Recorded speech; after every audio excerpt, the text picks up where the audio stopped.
Eunice Murray ini menelpon Dr. Ralph Grinson ini dengan kondisi cemas dan khawatir bahwa Marlin telah mengunci berjam-jam di kamarnya dan pada saat aku panggil dia tidak menjawab.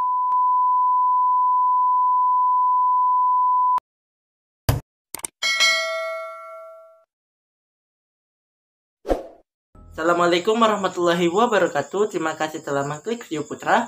Oke, hari ini Putra akan menceritakan kasus konspirasi, di mana kasus konspirasi ini pernah menggemparkan negara Amerika Serikat, guys, yaitu Marilyn Monroe. Tapi sebelum itu, jangan lupa subscribe dan loncengnya supaya kalian tahu video Putra yang terbaru. Oke, lanjut.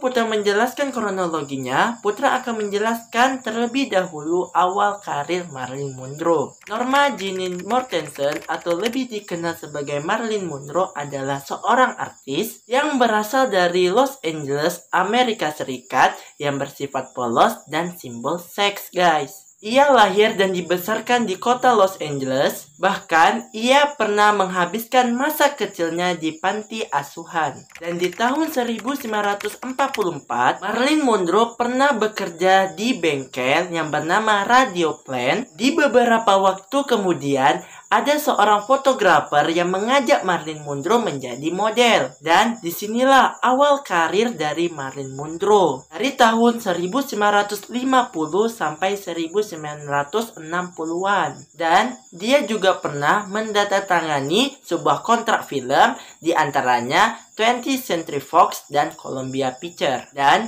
disinilah awal kronologi kematian Marilyn Monroe. Pada tanggal 4 Agustus 1962, Marilyn Monroe menghabiskan waktu seharinya di rumah bersama rekan-rekannya. Eunice Murray adalah pembantunya, fotografernya Lawrence Killer, publikis Patricia Newcomb, dan psikiatris Dr. Ralph Grinson. Mengapa dia menghabiskan satu harinya di rumah? Karena ada masalah sesuatu, guys. Di antaranya, dia dipecat dari film Something Got to Give, mengalami pelecehan seksual, dan mengalami gangguan kesehatan gitu. Maka dari itu, Dr. Ralph Grinson ini memerintahkan ke Eunice Murray ini untuk menjaga dan memperhatikan Marilyn Monroe ini. Pada pukul 03.00 pagi, Eunice Murray ini menelpon Dr. Ralph Grinson ini dengan kondisi cemas dan khawatir bahwa Marilyn telah mengunci berjam-jam di kamarnya dan pada saat aku panggil dia tidak menjawab. Langsunglah Dr. Ralph Grinson ini ke rumah Marilyn Monroe, dan setelah di depan rumah Marilyn Monroe langsung ke kamarnya Marilyn Monroe, terus dipanggil lah tuh, Marilyn. Nggak ada jawabannya. Langsung didobraklah pintunya Marilyn Monroe ini. Sinilah Dr. Ralph Grinson melihat Marilyn Monroe atau si artis meninggal di ranjang tidurnya dalam kondisi terlungkup. Itulah dari kronologi kematian Marilyn Monroe. Kita lanjut aja ke investigasi dari polisi. Oke, lanjut.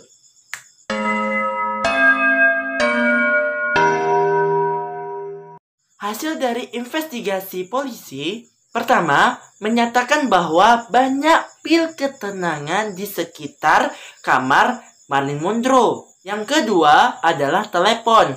Maksudnya, pada saat didobrak tadi Dr. Ralph Grinson ke pintu Marilyn Monroe, dia melihat selain dia dalam kondisi terlungkup, ternyata Marilyn Monroe ini memegang telepon. Seakan-akan itulah kegiatan terakhirnya. Polisi menyatakan bahwa tindakan Marilyn Monroe atau kasusnya adalah tindakan bunuh diri karena Marilyn Monroe banyak mengonsumsi pil ketenangan. Pernyataan ini dinyatakan dari Angeles County Department of Medical Examiner Coroner. Perhatian mendadak sang artis yang berupaya di tengah memperbaiki citra publiknya menegosiasi di film yang tadinya dipecat, Something Got to Give, untuk menerimanya kembali, menghebohkan jagat dunia Hollywood, guys. Tidak menyangka bahwa wanita yang berusia 36 tahun meninggal di tengah-tengah puncak keberadaan popularitasnya. Walaupun polisi telah menyatakan bahwasanya Marilyn Monroe melakukan tindakan bunuh diri, tetapi reporter-reporter di sana percaya bahwa mana mungkin sang artis yang ingin memperbaiki citra publikisnya dan menegosiasi film Got to Give Something Something Got to Give untuk menerimanya kembali, tiba-tiba meninggal bunuh diri. Dan disinilah ada teori-teori dari kasus ini. Kita bahas satu persatu.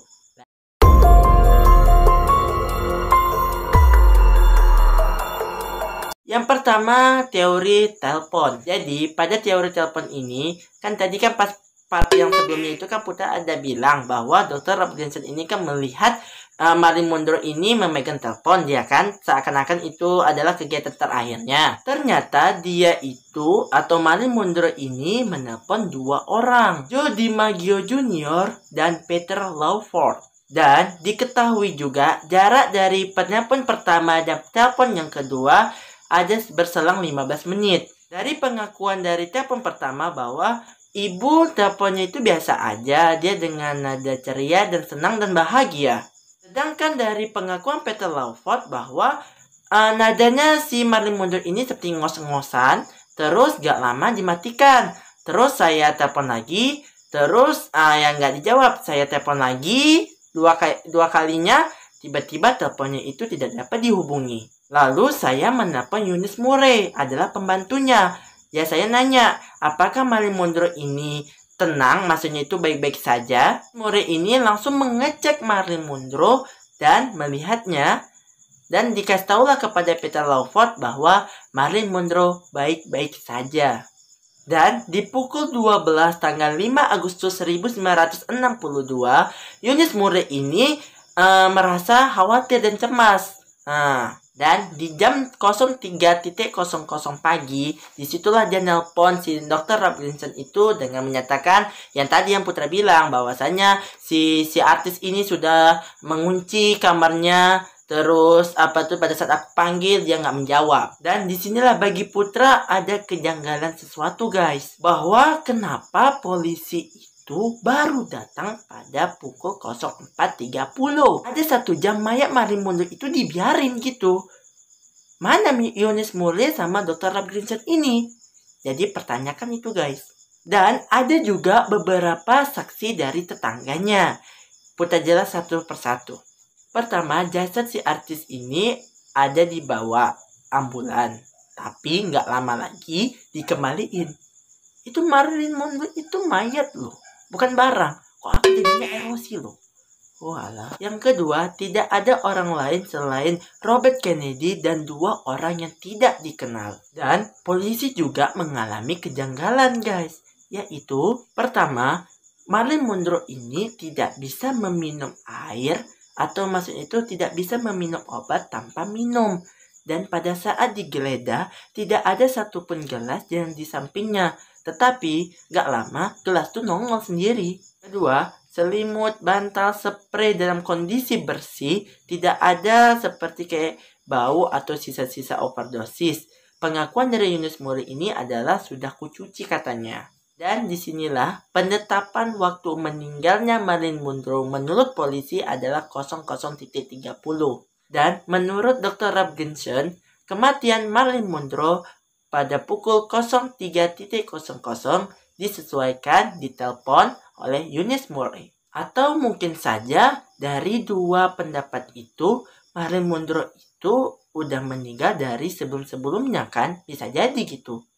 Komen di bawah kalau setuju ya guys. Bahkan Milton Rudin atau pengacaranya Marilyn Monroe itu termasuk tersangka atau masuk dalam kasus ini guys. Karena dia menghubungi Peter Lawford pada pukul 01.00. Dia menyatakan bahwa Marilyn Monroe sudah tewas. Kenapa dia bisa tahu? Dan terkejutnya juga bahwa seperti barang bukti, terus hasil investigasi, terus yang lain yang menjelaskan tentang kematian Marilyn Monroe ini, semuanya hilang guys. Iya, hilang. Mungkin kayaknya ada seseorang yang sengaja mengambil atau menghilangkan semua untuk ya seperti kayak menghilangkan jejak gitu. Setuju? Komen di bawah. Kita lanjut aja ke teori kedua.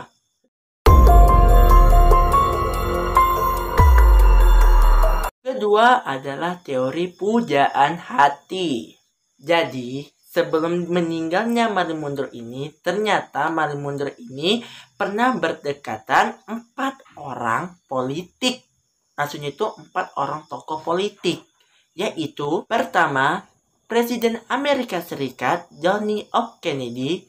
Kedua, adiknya Robert Kennedy. Ketiga, Sam Kiana. Yang keempat, Jimmy Hoffa. Kita bahas satu-satu guys. Yang pertama, John F. Kennedy.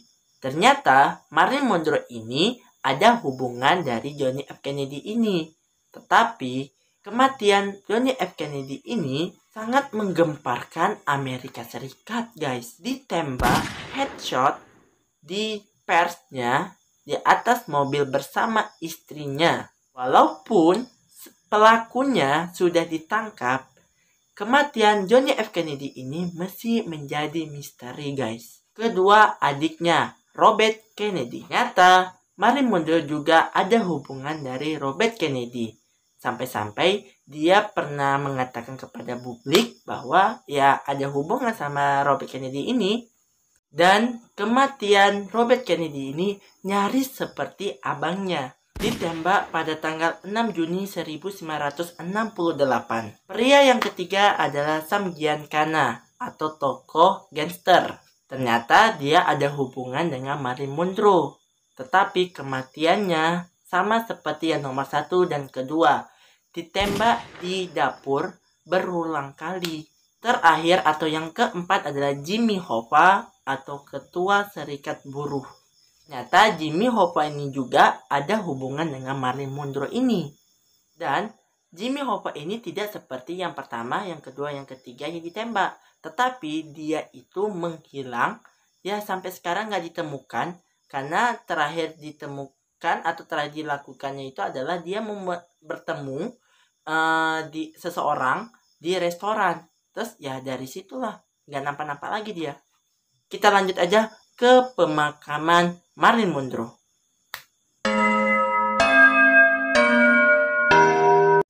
Marilyn Monroe dimakamkan pada tanggal 8 Agustus 1962 di Westwood Village Memorial Park Cemetery. Itulah kronologi Marilyn Monroe atau kematiannya.